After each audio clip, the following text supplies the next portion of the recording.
कशी टम्म फुगलेली, भरपूर सारण भरून पण कुठेच फुटलेली नामोनिशाण नाही. दिसायला पण खमंग कलरफुल, गरमागरम अशी ही गुळाची पुरणपोळी महाराष्ट्रात तर प्रत्येक सणाला बनवली जाते. बदलून जर एखाद्या सणाला वेगळा मेनू केला तर तो सण अपुराच वाटतो, कारण त्यावेळेस पण पुरणपोळीचीच आठवण येते. आणि कोणी स्पेशल गेस्ट आले तर त्यांच्याकरता आपण पुरणपोळीचं जेवणच बनवतो. त्यानंतर आपल्याला त्यांच्याकरता छान पाहुणचार झाला असं वाटतं आणि समाधान पण होतं. आपली आजची रेसिपी आहे मऊ लुसलुशीत गरमागरम गुळाची पुरणपोळी. व्हिडिओ पाहण्यापूर्वी ह्या चॅनलला सबस्क्राईब करायला विसरू नका.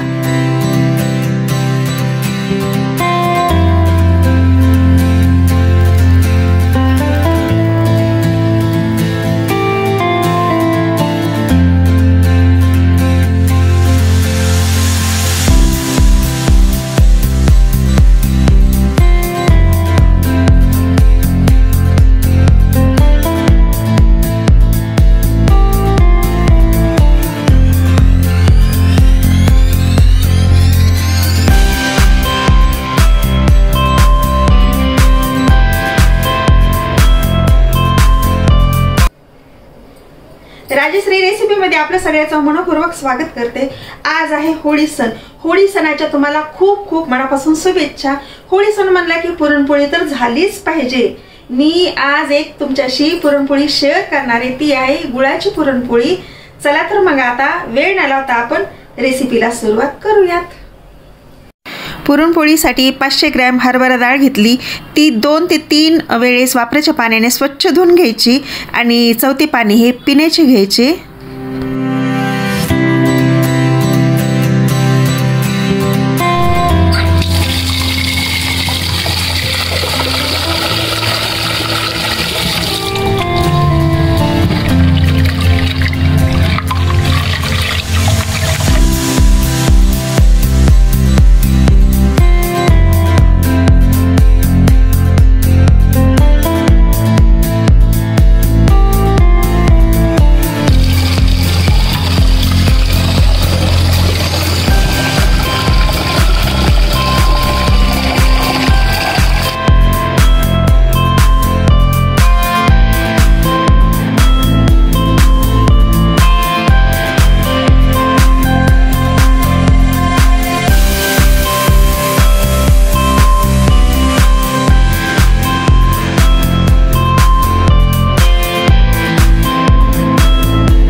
कुकरला डाळ तर लावली. इकडे पोळ्यासाठी कणिक लावायची. इथे मी मोठा बाऊल गव्हाची कणिक घेतली.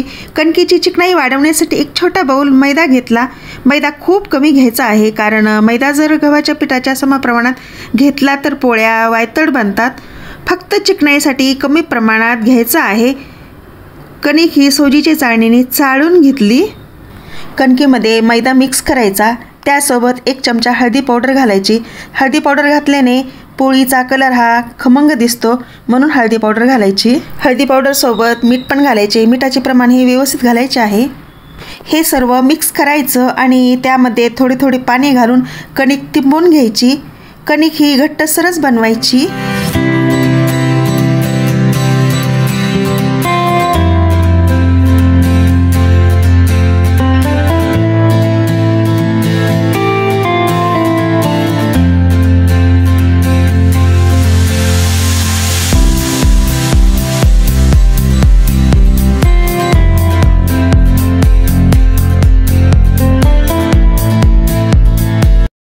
कणिक ही अशा पद्धतीने घट्टसर बनवायची आणि अर्धा ते पाऊण तासासाठी कणकीला रेस्ट द्यायची.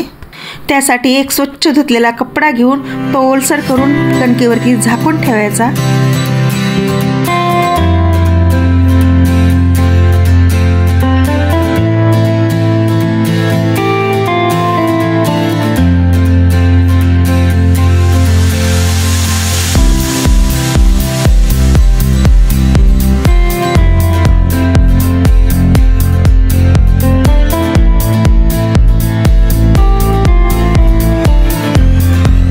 कुकरच्या 4 ते 5 शिट्ट्या घेतल्या आणि 4-5 शिट्ट्यामध्ये पुरण हे व्यवस्थित शिजले।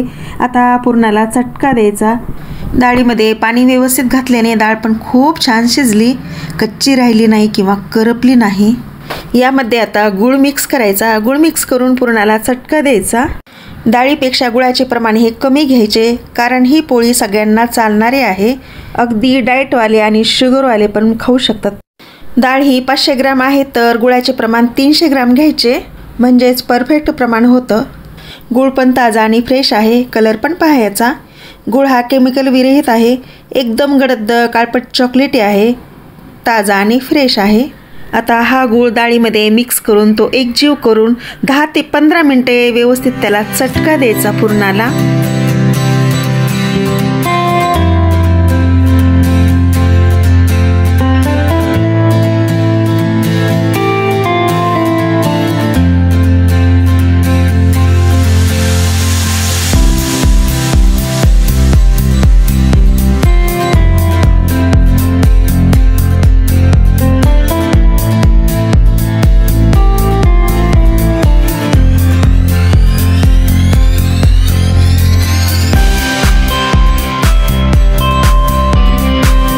पुरणाला 10 ते 15 मिनिटं चटका दिला। आता हे पुरण गरम असतानाच वाटून घ्यायचे। त्यासाठी इथे मी एक भांडे घेतले आणि भांड्याच्या साईडची चाळणी घेऊन त्यामध्ये आता पुरण वाटून घ्यायचं।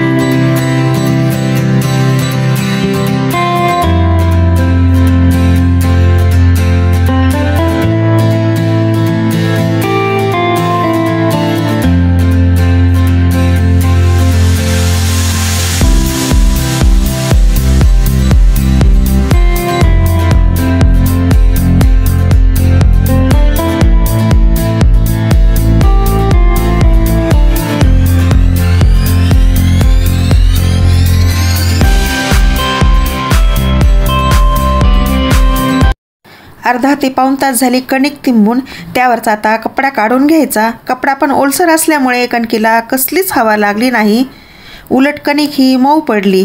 यापेक्षा पण आता कणकीला सैलसर करायचा आहे। सैलसर करत असताना हाताला थोडे थोडे पाणी लावून कणकीला 5 ते 7 मिनिट छान मसाज द्यायचा आहे।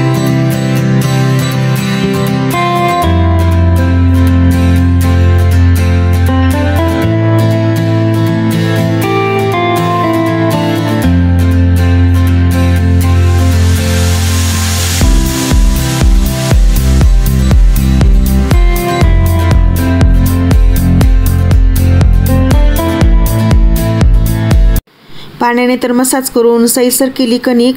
यानंतरचा मसाज आहे तेलाचा। तेलाने मसाज केल्याच्या नंतर पोळी ही 1 नंबर बनते।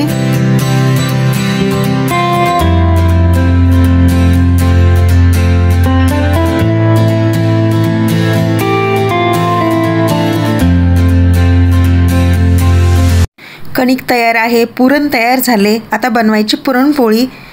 पोळ्या लाटण्यासाठी पोळपाटावरती पेपर घेतला आणि इकडे तवा पण गरम होण्यासाठी गॅसवरती तवा टाकला। तवा स्वच्छ करून गॅसवरती टाकलाय। तव्यावरती तो पाण्याचा डाग आहे।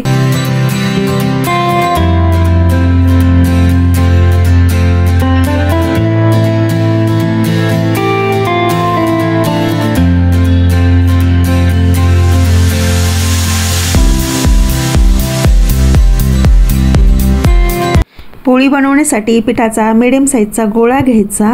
पिठाची अर्धी वाटी करून जितका पिठाचा गोळा घेतला तेवढ्या साईजचे पुरण घेऊन त्या अर्धी वाटीमध्ये घालून त्याचा उंडा तयार करायचा। तो उंडा तयार करून हलक्या हलक्या हाताने लाटायचे आहे। पोळी तयार करत असताना जास्त प्रेस करायची नाही, कारण कणिक ही खूप सैलसर आहे, त्यामुळे हलक्या हलक्या हातानेच लाटायची आहे पोळी।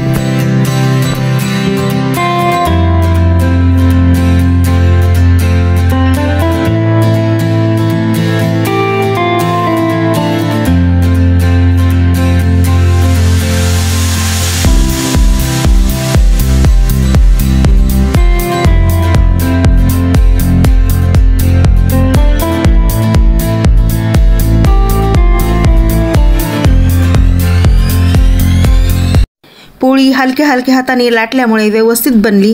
तव्याला आता तेल लावून घ्यायचे। तवा पण गरम झाला। गॅस आपले मिडियमच ठेवायचा, कारण पोळ्या ह्या खूप नाजूक असतात आणि त्या व्यवस्थित भाजल्या पाहिजेत. दोन्ही साईडने व्यवस्थित भाजायचे आहे.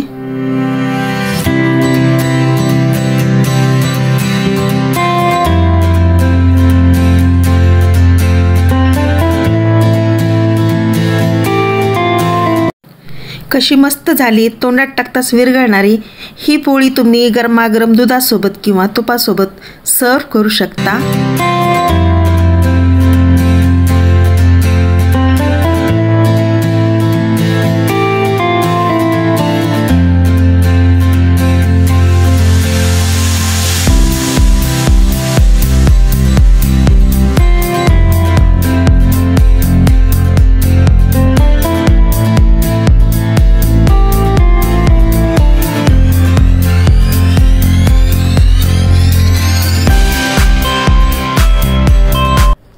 आजची रेसिपी तुम्हाला कशी वाटली कमेंट्सद्वारे नक्की सांगा.